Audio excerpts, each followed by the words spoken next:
Grace tabernacle apostolic search உள்ளான மனிதன் புதிய நாளுக்குள் அனுதின தியானம் வியாழக்கிழமை மே மாதம் 22ஆம் தேதி 2026ஆம் ஆண்டு. இன்றைய தியான தலைப்பு பரலோக மேன்மைகள். இன்றைய தியான வசனம் 1 யோவான் 2ஆம் அதிகாரம் 17ஆம் வசனம். உலகமும் அதன் இச்சையும் ஒளிந்து போம், தேவனுடைய சித்தத்தின்படி செய்கிறவனோ என்றென்றைக்கும் நிலைத்திருப்பான்.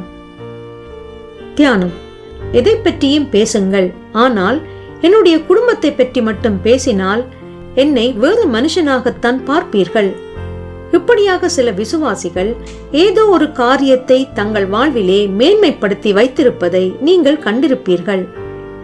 சில வேளைகளிலே ஏதோ ஒரு காரியத்திற்காக தாங்கள் பெற்றுக்கொண்ட ரட்சிப்பையும் அற்பமாக எண்ணி விடுகின்றார்கள். எதை இழந்து போனாலும் தன்மானத்தை இழந்து போகலாமா? குடும்ப கௌரவம் என்ன ஆகின்றது என்று தங்களை தாங்கள் மேன்மைப்படுத்திக் கொள்கின்றவர்கள் இருக்கின்றார்கள்.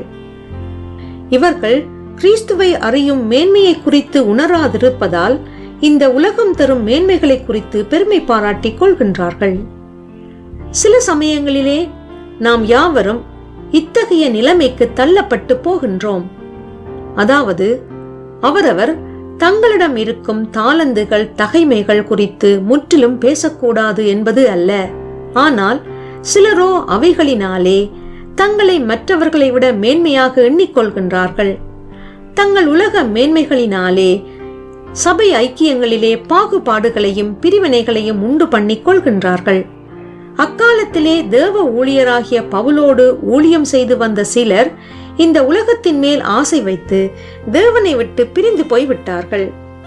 இன்றைய நாட்களிலே சிலர் தாங்கள் தேவனுக்கு ஊழியம் செய்கின்றோம் என்று சத்தியத்தை விட்டு விலகி தேவ ஊழியத்தை தங்கள் ஆதாய தொழிலாக கொண்டிருக்கின்றார்கள்.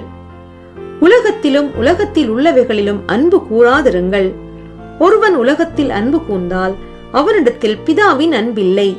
ஏனெனில் மாம்சத்தின் இச்சையும் கண்களின் இச்சையும் ஜீவனத்தின் பெருமையுமாகிய உலகத்தில் உள்ளவைகள் எல்லாம் பிதாவினால் உண்டானவைகள் அல்ல, அவைகள் உலகத்தினால் உண்டானவைகள்.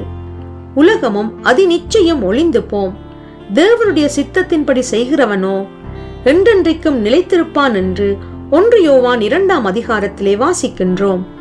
எனவே கிறிஸ்துவை அறியும் மேன்மையை உணர்ந்து மேலானவைகளை பற்றி கொள்ளுங்கள். ஜெபம் செய்வோம். நித்திய ஜீவனுக்கென்று என்னை அழைத்த தேவனே, அந்த மேன்மையான அழைப்பை உணர்ந்து உம்மை அறியும் அறிவிலே நாள்தோறும் வளர்ந்து பெருக எனக்கு கிருபை செய்வீராக. இரட்சகர் இயேசு வழியாக ஜெபிக்கின்றேன். ஆமேன். மாலை வாசகம் 2 தீமோத்தேயு 4ஆம் அதிகாரம் 7ஆம் வசனம் தொடக்கம் 8ஆம் வசனம் வரை.